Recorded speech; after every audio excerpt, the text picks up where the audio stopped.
Now, another suicide case has hit the country's university fraternity. This morning, a level 400 female student of the University of Ghana, Legon, was found lying in a pool of blood on the ground. Some other stories. Police investigations have started into yet another set of suspected suicide cases. One at Jericho, a neighborhood at Ashaiman here in Accra, and another in Achim Amafro in the Afram Plains South District of the Eastern Region. This is the scene where the incident happened. Tied to this tree here is the rope that the deceased used in committing the act.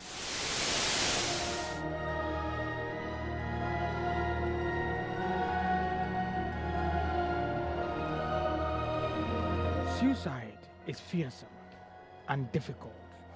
It requires resolve and concentration. After taking the poison, I really suffered throughout the night, but I did not die. I went and bought the poison, which I tried on the dogs. So 2 of them died. The other one, maybe he didn't eat because he survived. He was okay. So I said, okay, then the poison is potent, so I'll take it, and then all the troubles and all the hassles will be over. So I did take it. Suicide is an act of courage. It takes the fearlessness of death itself to complete suicide. It's like the future was bleak. So one early morning, I decided, let me take Parazone. And then, pray and hope that I just die and then it's over. So I drank Parazone.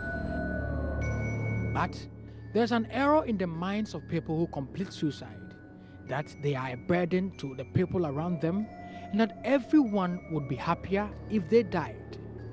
But that is the reason why they are killing themselves.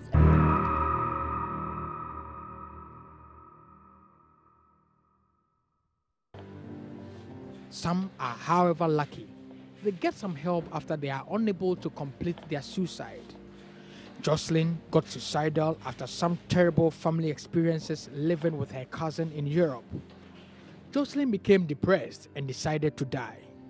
Die and leave everyone behind to bear the pain of losing her after making her life unbearable. One night, she drank a full bottle of whiskey, hoping that she would die through her stupor.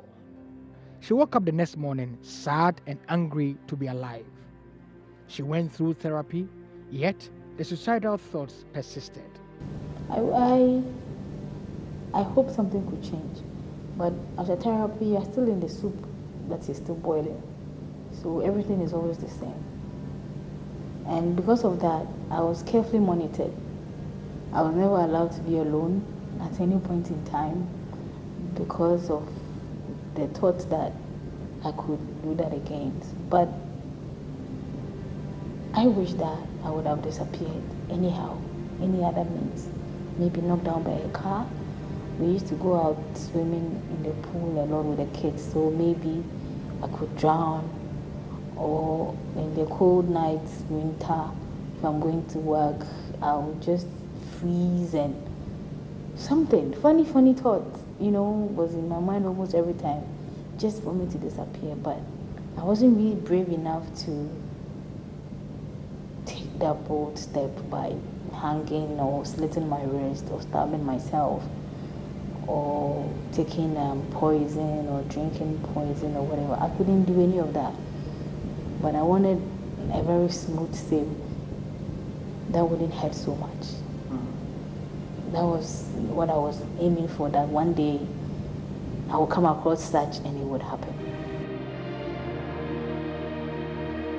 When Hilda survived the other attempts, she finally decided to try a final but more effective way to die. We have a very tall building in the office, up to the 9th floor. So anytime I go up there, then the feeling is like, why not jump? At one point, I actually tried. I went and stood close to where I could jump. Then a colleague of mine just came around. He was passing actually. And he was like, Hilda, today you look so beautiful. Then I was like, in the midst of all these, somebody still sees that I look beautiful. So that actually, you know, made me think twice. I decided that no, I wouldn't jump. So when I went back to the office, I decided to talk to a friend who was in the US. I said, this is something that has been, you know, happening to me. I just feel like dying. I've actually tried it. I don't know what exactly would happen next. So she told me that no, she would want me to come to the US. Initially, she thought that just changing of environment and moving away from this person would help me heal. So when I got to the US, then she said, why don't we seek for help from a psychiatrist? Then the psychiatrist took me through what we call psychotherapy. And that was the turning point in my life. It changed me completely. My way of thinking, I saw a bigger world. I saw that life is not a straight path and things cannot always happen the way you want them. There would be certain blocks on the way, there would be problems, but if you keep going or if you are hopeful, definitely, sometimes it is for the best.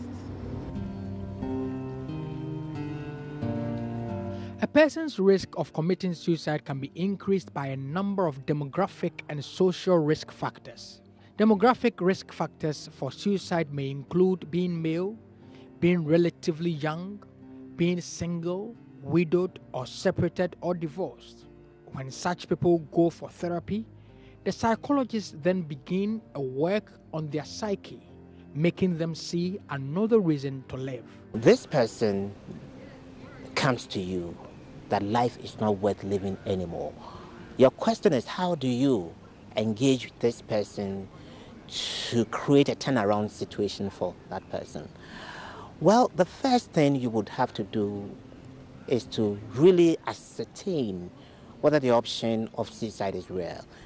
Sometimes erroneously people think that when you discuss issues about suicide and the person hasn't thought of it, then you are in a way suggesting it to you. It is a myth. When a person has gone through certain terrible situations in life and they are depressed, one of the themes that come up is depression. And so as a mental health professional, you would have to put it on the front burner. Have you thought about killing yourself? Straight away. When it is right that she has thought of killing herself, she realized immediately that even I haven't spoken, this person seemed to empathize. He understands.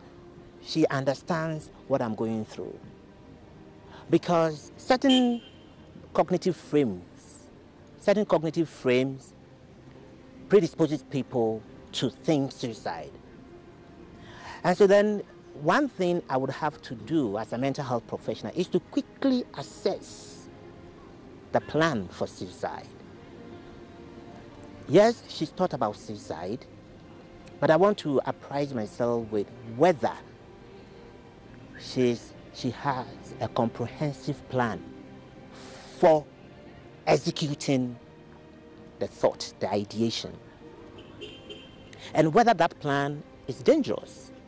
Between someone who has access to a gun and someone who has access to a pill, contemplating suicide, you realize that the person with access to the gun or other is more lethal. And so then it kicks in some urgency in trying to do whatever you want to do to remedy the situation. Social risk factors for suicide may include being unemployed, insecurely employed, or retired, having a poor level of social support, as is often the case for the elderly, prisoners, migrants, refugees, and the bereaved, and having been through a recent life crisis such as losing a close friend, a relative, or being the victim of physical or sexual abuse.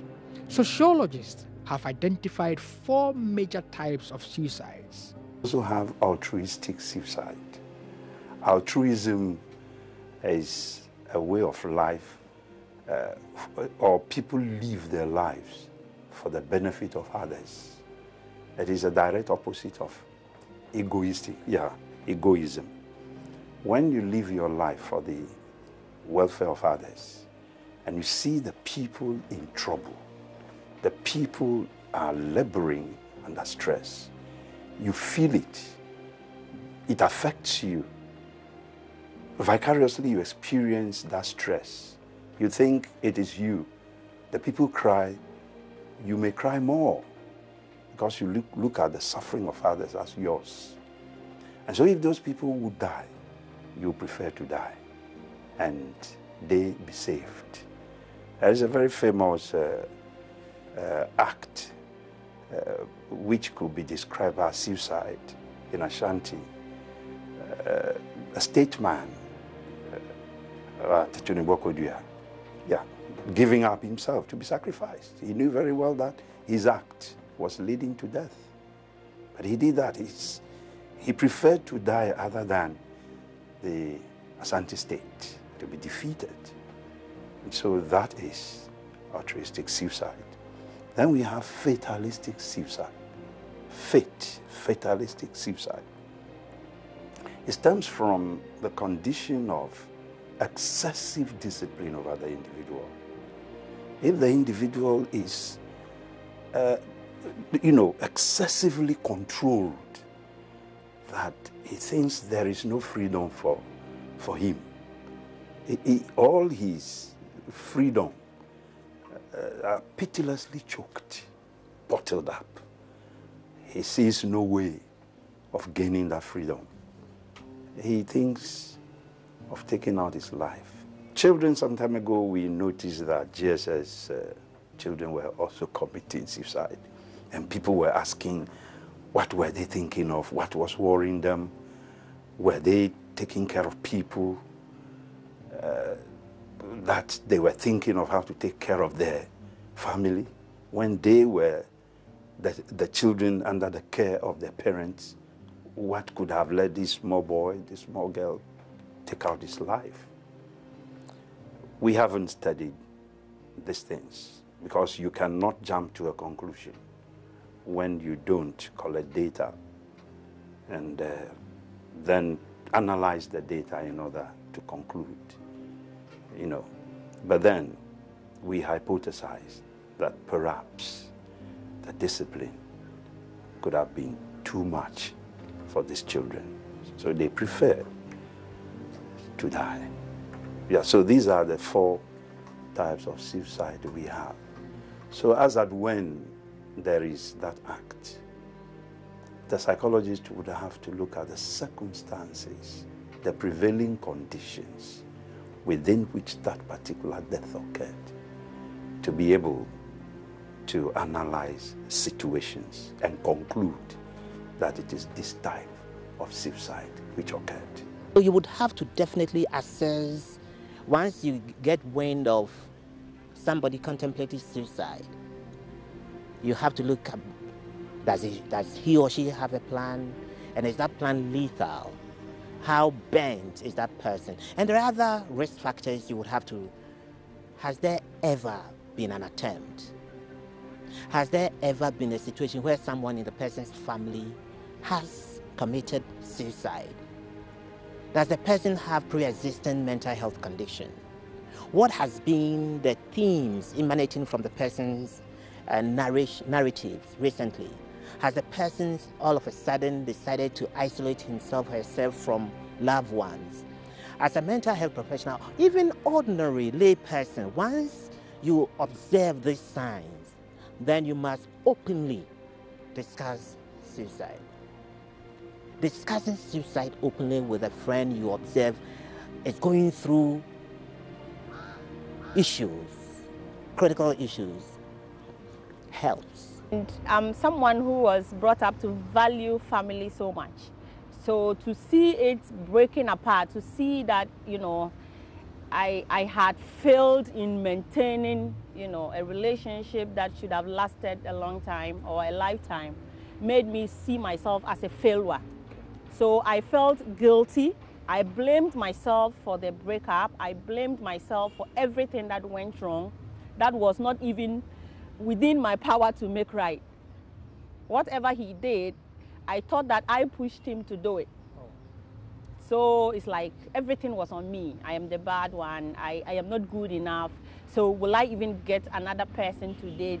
Will anybody be interested in me again? So it's a whole lot of thoughts. It's all I was concentrating on was the negative. Even though I had several positives going on in my life, the relationship at that time was the negative, and that was where I had 90% of my concentration on. So I didn't see my future without that relationship.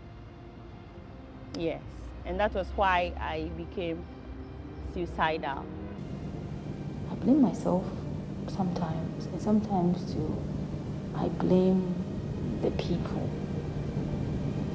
Because if you think I'm not good enough, every time it's me, why don't you try and you to say you, and let's find a solution to it. But at another point in time too, I also think that, okay, if it is me, what is about me that can't get it right? Because I'm trying to get it right, but I'm not getting it right. So what is it? I couldn't really find out what it was about me that was causing me a lot of grief. As a society, when you have flooding, ravaging farms people have labored for, we must be ready. When we report of army worms, invading our farms, over so many thousands of acres wiped off, the effect is not only physical, but there are human beings who have invested their hearts and minds and bodies into that acreage, gone. What will be their psychological state? Remember, if it is loan the person went in for, creditors will be after him. And when you are in debt, it's not an easy thing. It's not an easy thing to be in debt. So we must really pay attention to people. We must connect to the hearts and minds of people. We must be present in the lives of people. In Akan, it is said that only payede, we are hurt in relationships. But interestingly, it is within relationship that we heal. Either relationship with someone who cares or a professional, it's still that relationship. Person who trusts you, who doesn't judge you. Now, if you attempted suicide, you can imagine the stigma. Instead of you being helped to deal with the issues in Ghana, it's a criminal offense. What is that for? I've heard of the law that criminalizes suicide, but I'm not a legal person, so I can't really delve much into it.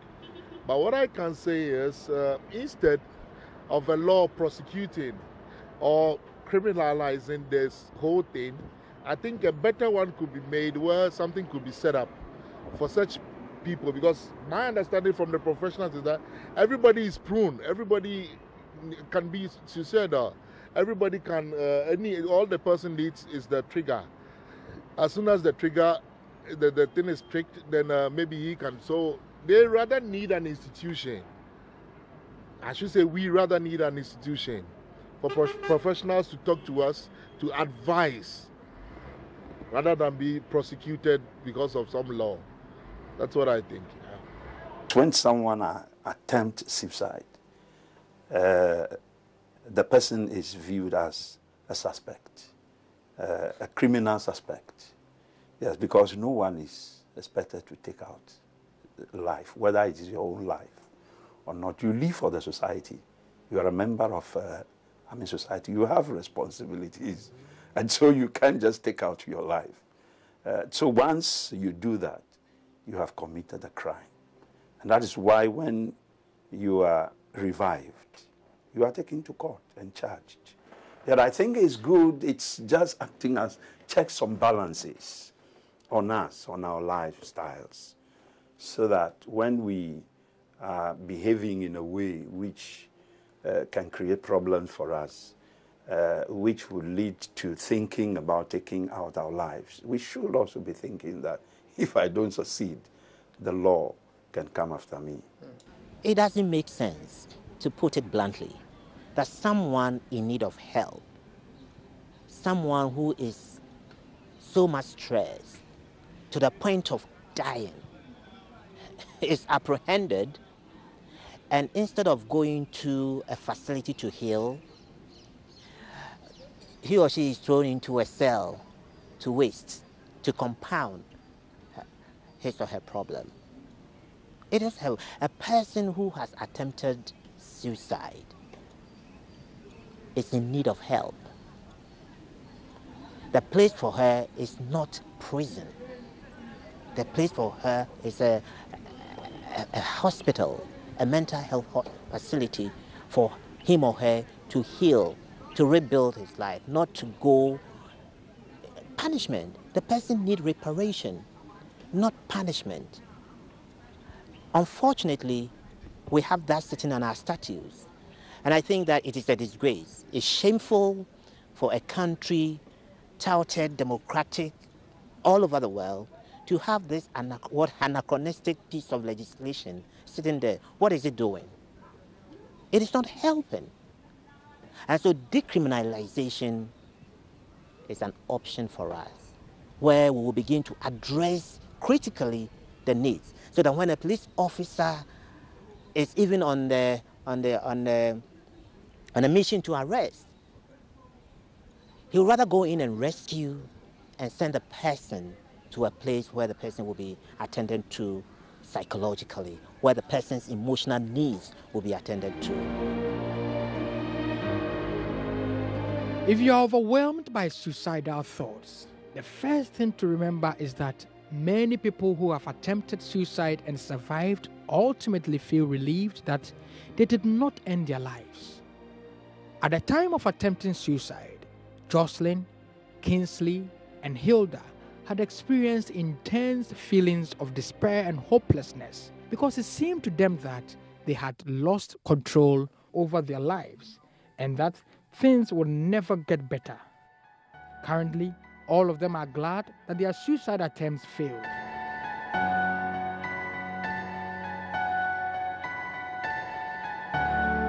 I am happily married with 4 beautiful kids. Yes. So he came along, and then after that suicidal situation, I felt that, was it necessary to go on again with other relationships? But because of my value for family, my love for family, I also realized that I couldn't, keep deceiving myself that because something negative happened. So I became, more hopeful. And then he was also very supportive. I told him everything that had happened, but it didn't, he was laughing over it. He was like, you wanted to die because of somebody. And till that, he still makes fun of it because he's like, please, you don't need to do that. I said, you haven't gotten to my point. That's why you are saying that. I do. I think if I had died then, I wouldn't, since I don't know what my future would be like, I would have been happier. But now seeing my future and knowing what I know now and knowing where I'm going now, I think I would have really made God very sad if I had taken my life then. Yeah. I think that is what it would have been, because I have a great mission which God has given me to do, and a lot of people are interested in my care, which I would have really let them down. But then I didn't know. I was happier. But now it would be really sad. I think I would not even be accepted if I go to the afterlife. I think I would be shipped to come back.